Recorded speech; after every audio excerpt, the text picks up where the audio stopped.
英國做研究，長期追蹤3500個成年人，因的血液樣本觀察 DNA 的變化，發現講有定期參與藝術活動，裡頭會較慢。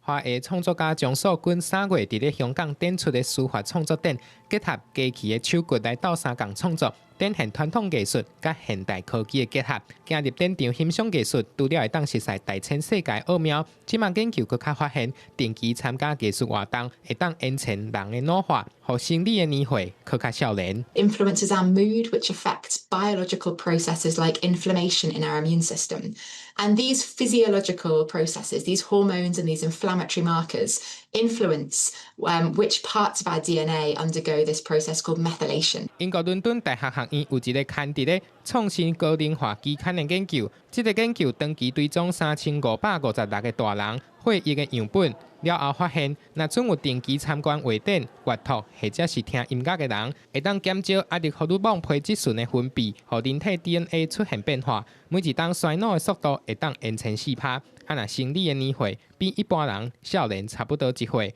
效果就甲規律的運動或者是解分對人的影響差不多。I really would love anything that helps people engage with art on any level. So I think the findings of this study are really interesting, and I really hope it does encourage people to go and view art much more like they do music. 事實上，包括台灣各國的醫界都已經慢慢啊去甲參觀博物館，甲列入社會處方簽內底。啊，這款非藥物性的健康促進手段，會當提升人的心理韌性，減少壓力引起身體發炎反應。無論是行入去美術館，也是讀一本冊，攏是每一個人會當負擔、心實閣好用的抗老撇步。公司新聞張淑芬編譯。